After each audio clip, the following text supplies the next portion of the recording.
Pour nous, ce qui est important dans cette situation, c'est que les buts de l'opération spéciale militaire sont atteints.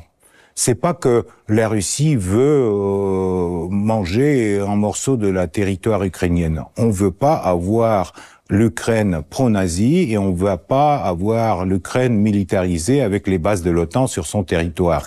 Donc, vous savez, les politiciens américains, et souvent, ils simplifient les choses pour ses électeurs. Donc, lors de la campagne électorale, il a dit oui, je vais régler le conflit en Ukraine à une journée. Hier, quand il a signé ses premiers décrets, les journalistes l'ont demandé, est-ce que vous êtes prêt à régler? Il a dit, il me reste encore demi-journée, donc peut-être ça prendra des mois, peut-être ça prendra des années, on ne sait pas. Et si la Russie, dans un monde de plus en plus polarisé, choisissait de prendre une voie différente? Dans cette interview avec M.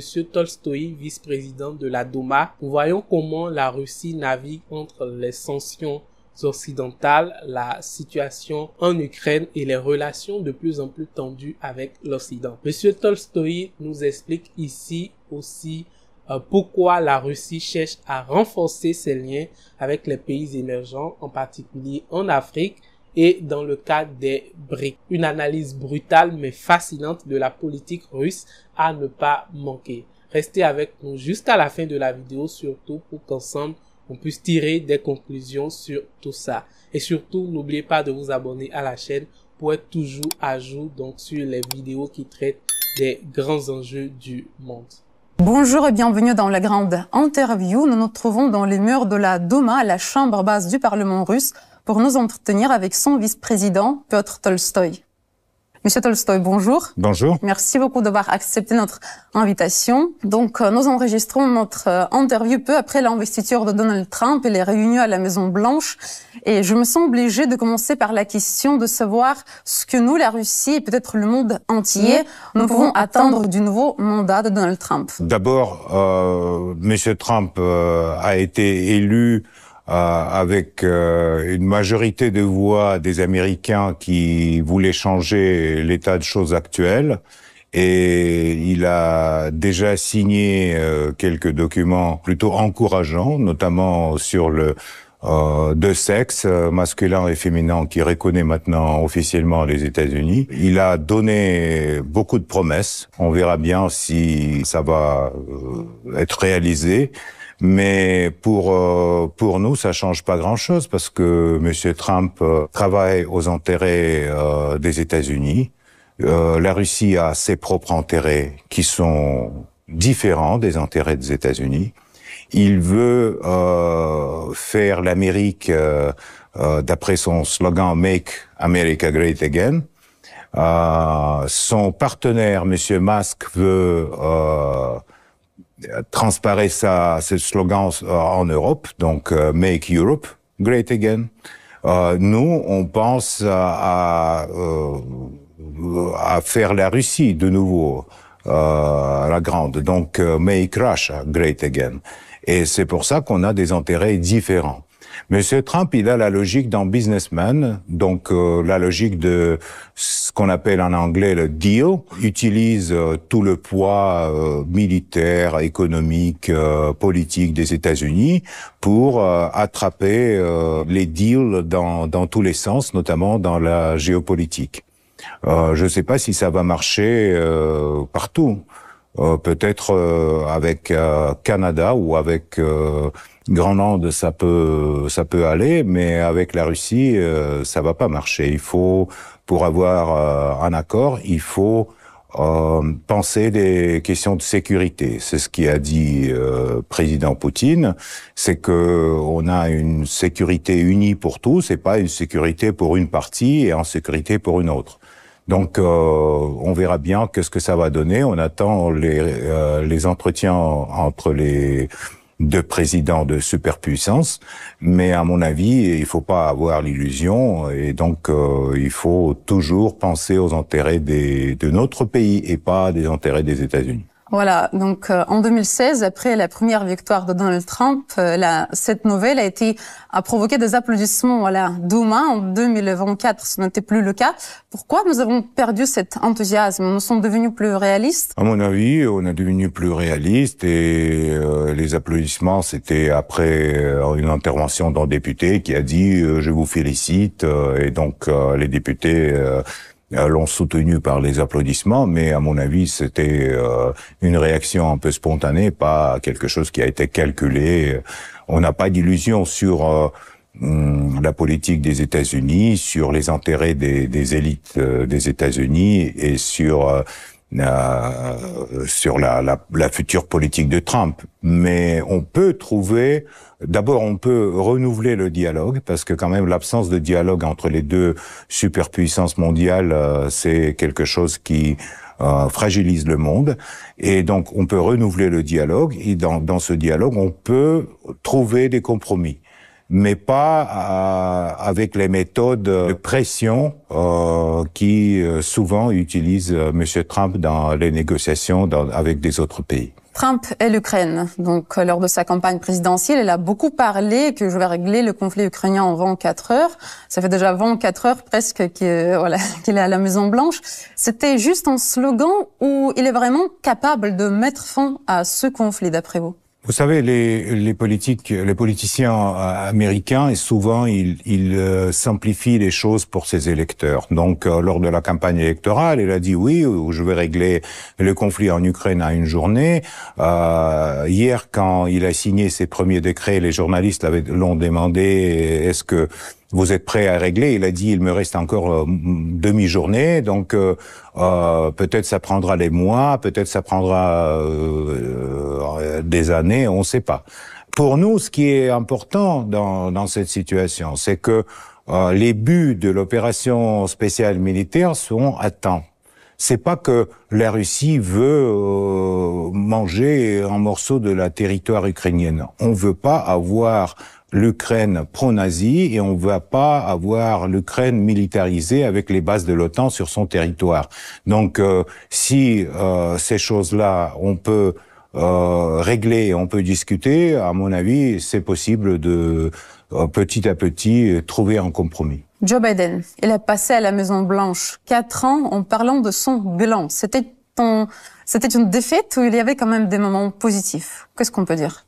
C'est aux Américains d'apprécier Joe Biden. Moi, je trouve que quand même c'est un politicien avec beaucoup d'expérience, mais son état de santé, ses décisions ont été souvent travaillées par ses adjoints. Et à mon avis, dans n'importe quelle structure, c'est dangereux quand le dirigeant prend des décisions qui ont été travaillées par ses adjoints, sans trop réfléchir là-dessus. Donc le rôle de Sullivan, de Blinken, des autres est encore à étudier par les historiens dans tous ces conflits dans lesquels les États-Unis ont participé. Et dans leur défaite en Afghanistan, ce qui était un des bilans de activité de Biden sur la scène internationale, et dans le soutien de l'Ukraine dans la guerre de l'OTAN contre la Russie, et d'autres choses, et surtout sur le processus qui en fait a touché beaucoup les pays européens, quand ils ont de facto ont reconnu la perte de leur autorité, de leur souveraineté, et ils sont pliés sous les décisions de l'administration américaine. On verra bien si ça sera le cas avec Trump. Mais pour la Russie, Joe Biden était le pire président si on parle des relations entre nos deux pays. Oui, peut-être les relations entre les deux pays ont dégradé le plus sous la présidence de M. Biden. Je ne sais pas comment ça va aller avec M. Trump. J'espère que c'était une période le plus difficile. Mais au moins, il veut un dialogue avec Poutine, donc c'est déjà bien. Oui, c'est déjà bien. Ça dépend de façon de dialoguer, parce que d'après ce que je sais, notre président n'a aucune habitude d'avoir la pression tel que Trump toujours montre au public. Donc peut-être ça serait pas le cas. Les leaders, ils ont leur propre façon de communiquer et à mon avis,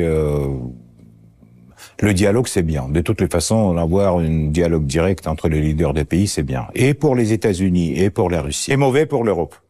Parce que l'Europe est allée tellement loin dans son soutien à l'Ukraine et tellement loin dans sa russophobie que maintenant, pour revenir, il faudra, je sais pas, des années. Et tous les leaders européens qui ont déclaré toutes ces déclarations des derniers 3 ans, ils doivent maintenant les manger de nouveau. Et comment ils vont faire ça si la politique des États-Unis va changer, ça c'est intéressant à regarder. On verra bien. On verra bien. Cela fait presque 3 ans que la Russie est le pays le plus sanctionné au monde, donc après le début de l'opération militaire spéciale. Comment ces sanctions de l'Occident nous ont influencés et d'après vous, est-ce que Donald Trump va se prononcer pour leur abolition? Et n'oublions pas que le plus grand nombre de sanctions anti-russes a été imposé par Washington lors du premier mandat de Donald Trump. Vous savez, ce qui concerne les sanctions, on a aujourd'hui presque 17 000 sanctions différentes sur et personnelles et sur toutes les sphères de l'économie russe. Et donc, d'une part, ça apporte beaucoup de difficultés pour le pays. Ça apporte des difficultés pour les gens, pour la vie quotidienne. D'autre part, ça stimule de développer nos propres industries à l'intérieur de la Russie. Et ce processus, il a commencé au début de l'opération spéciale. Il continue et à mon avis, pour le futur de la Russie, être plus autonome, moins dépendant de l'Occident, ça serait bien, plutôt. Donc, il faut dire que n'importe quelle décision sur l'Ukraine doit prévoyer l'enlèvement de ces sanctions illégales contre notre pays. D'autre part, on sait que les sanctions votées au Congrès des États-Unis peuvent durer des décennies, comme ça a été avec le fameux loi de Jackson-Vane qui a duré 40 ans ou 50 ans. Donc, on verra bien qu'est-ce que ça va donner, mais de toutes les façons, sans sanctions ou avec les sanctions, la Russie reste le plus grand pays de l'Europe et la Russie reste 4e puissance mondiale. On peut pas intimider la Russie avec les sanctions économiques ou politiques. Ça c'est à mon avis clair et ça c'est une des leçons que cette situation a donné aux leaders occidentaux. En parlant des leçons, l'opération militaire spéciale dure presque 3 ans. Comment notre politique extérieure a-t-elle changé et quelles leçons notre pays en a-t-il tiré de ces 3 ans? Vous savez, à mon avis, dès le début des années 2000, la politique extérieure russe a été orientée vers la coopération multilatérale qui pourrait être économiquement intéressant pour tous les partis, avec le respect à l'histoire et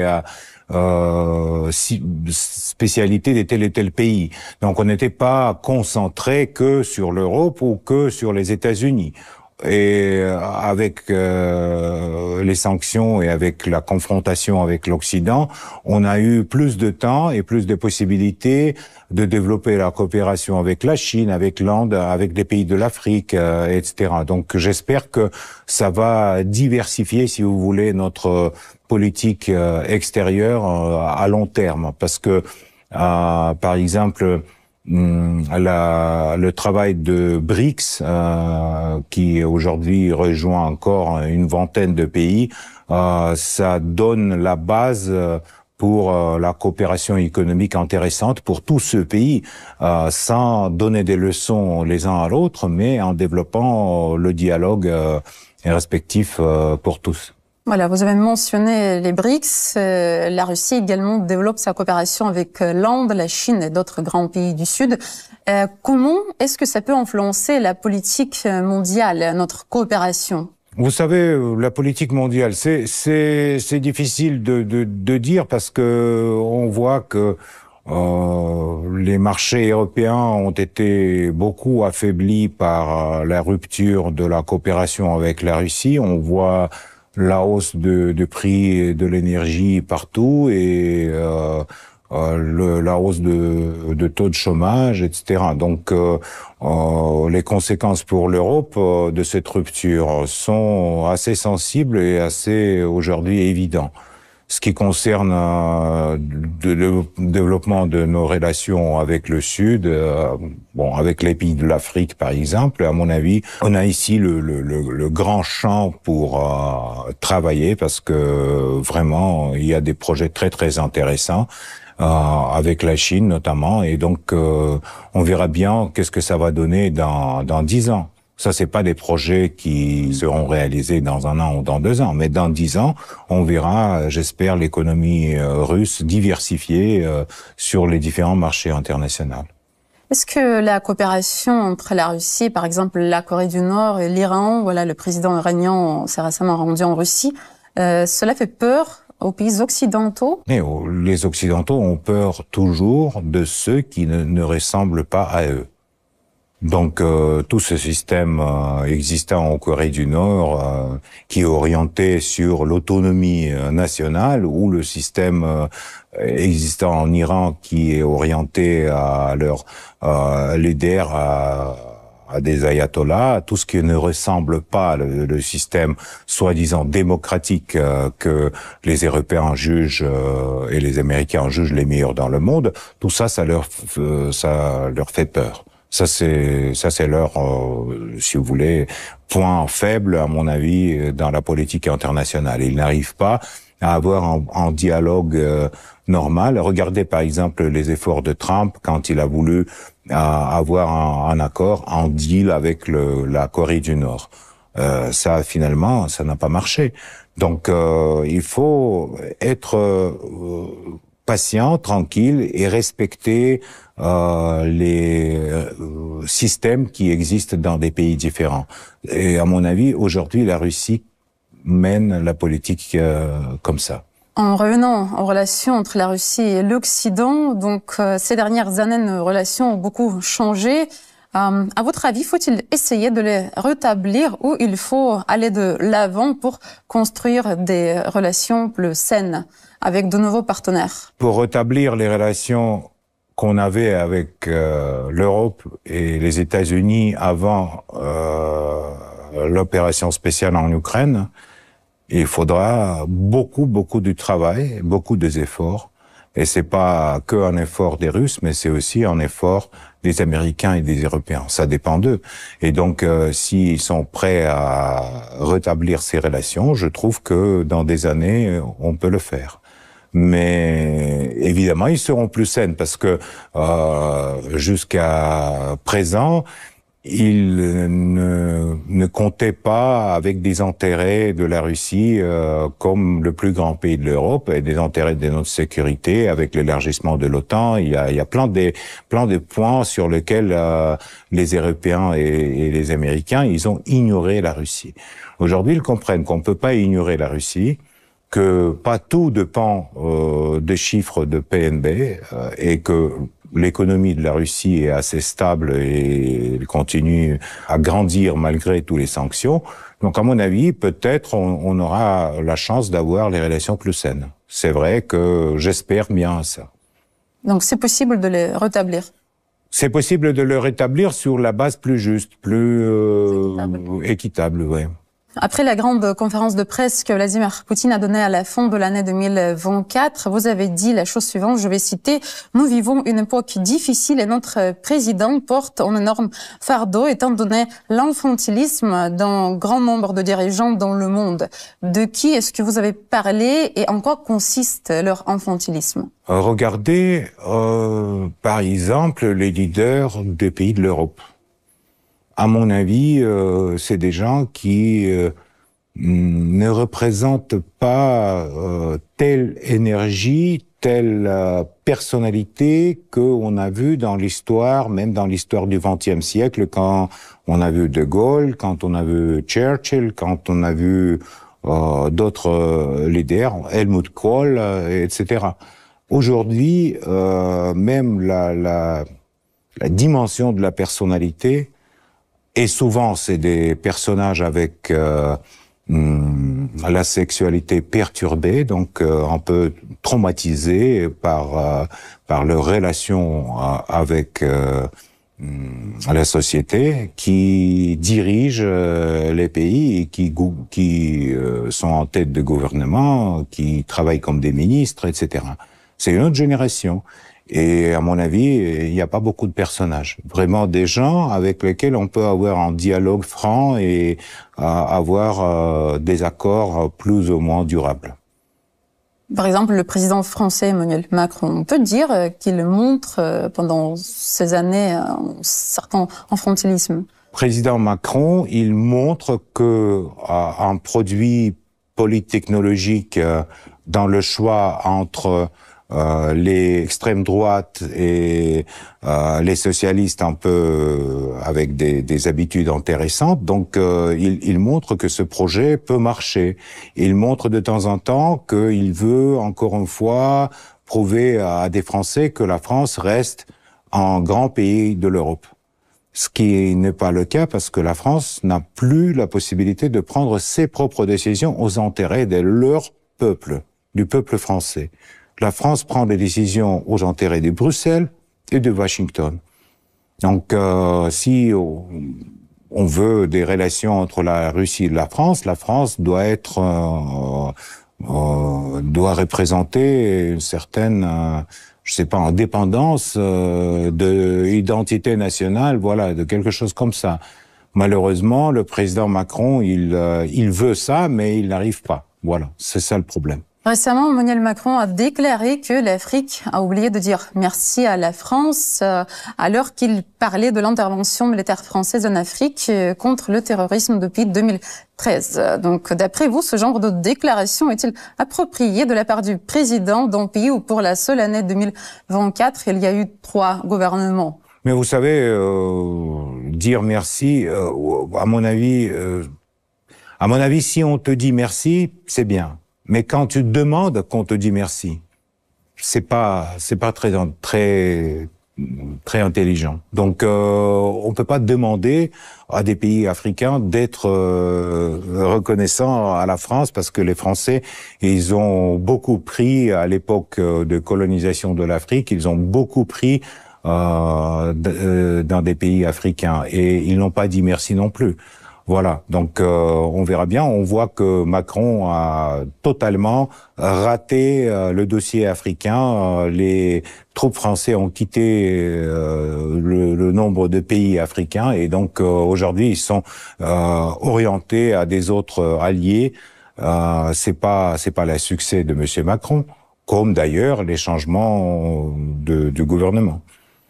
Donc, une des orientations clés de la Russie dans la politique extérieure, c'est l'Afrique. L'Afrique, quant à elle, est également intéressée à la coopération avec la Russie. Peut-on dire que l'Afrique a préféré la Russie à l'Occident? Pour l'instant, non, mais je crois que ce qui est important, c'est que dans le dialogue avec des Africains, nous, jamais on se comporte pas comme des lecteurs ou comme quelqu'un qui donne des leçons à des pays africains. Tandis que les Européens, ils ont cette habitude depuis de l'époque de colonisation. Et donc, à chaque fois, quand ils commencent à répéter tous ces mantras sur la liberté de parole, sur les principes démocratiques, etc., on voit bien que tous ces principes ne marchent pas en Europe. Aujourd'hui, en Europe, il n'y a pas ni la liberté de parole, ni la priorité de l'état de droit, ni rien du tout. L'Europe change son politique d'après les États-Unis et des intérêts des Bruxelles, par exemple. Mais les pays de l'Europe ne sont plus partenaires pour le dialogue. Les Africains, ils le sentent. Ils le sentent très bien, ça se voit. Donc c'est pour ça que on a plus de confiance. En plus, on a l'histoire de coopération avec l'Afrique. À l'époque de l'Union soviétique, les Russes ont beaucoup construit en Afrique et ils ont beaucoup fait pour certains pays africains. Ça s'oublie pas. Ça reste dans la mémoire des générations. Et à mon avis, c'est bien, c'est un atout pour le développement de la coopération, future coopération avec la Russie pour les pays africains. Vous êtes connu parmi le public français car vous participez assez souvent à des émissions politiques des médias mainstream et vos interviews attirent toujours beaucoup d'attention. Et ces dernières années, les Français se posent la question de savoir pourquoi votre perception de la France a-t-elle changé et pourquoi Tolstoï n'aime plus la France. Qu'est-ce que vous pouvez leur répondre ? D'abord, moi j'aime la France parce que je refuse pas de donner des interviews à des médias mainstream, malgré qu'ils sont souvent 6 contre moi et je le vois pas techniquement, donc c'est différent de donner l'interview de Moscou que sur le plateau à Paris. Moi j'aime la France, j'aime les Français, je sais que la plupart des Français ressent une sympathie à mon pays. Historiquement, c'est le cas. Et même j'ai dans mon bureau les petits images du petit Parisien. Donc voilà. Donc vous savez, moi, mon attitude à la France n'a pas changé. Par contre, la politique actuelle de la France, les menaces d'amener la Légion étrangère en Ukraine, l'activité des militaires français sur les territoires ukrainiens, dont on a tué déjà pas mal, les chars français sur les territoires ukrainiens, dont on a brûlé déjà pas mal, ne peuvent pas me armer par une sympathie à la direction actuelle de ce pays.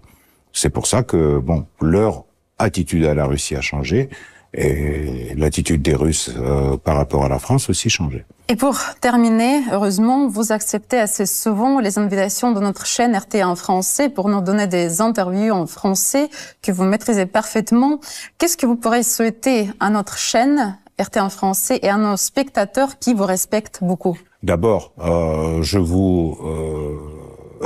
j'espère que votre audimat va grandir dans l'année qui vient, que plus des Français ont la possibilité d'avoir une alternative dans l'opinion sur les sujets géopolitiques. Et bien sûr, je souhaite à tout le monde de la joie, de l'amour, de tout ce qui est bien dans la vie et oublier les choses qui séparent les gens et plus penser à des choses qui peuvent les rapprocher. Merci beaucoup à vous. Merci à vous. Alors maintenant, dites-moi, pensez-vous que la Russie réussira à équilibrer ses relations avec l'Occident tout en renforçant ses partenariats avec des pays comme ceux de BRIC et de l'Afrique? Les sanctions imposées par l'Occident vont-elles réellement favoriser l'autonomie de la Russie à long terme ou cela pourrait-il avoir l'effet inverse? Quelles pourraient être les conséquences pour l'Europe dans ce jeu géopolitique? J'aimerais vraiment savoir ce que vous en pensez, alors laissez-moi vos avis dans les commentaires et n'oubliez pas de vous abonner à la chaîne pour suivre toutes vos vidéos qui décryptent les tendances de l'actualité politique. Je serai dans les commentaires pour échanger avec vous.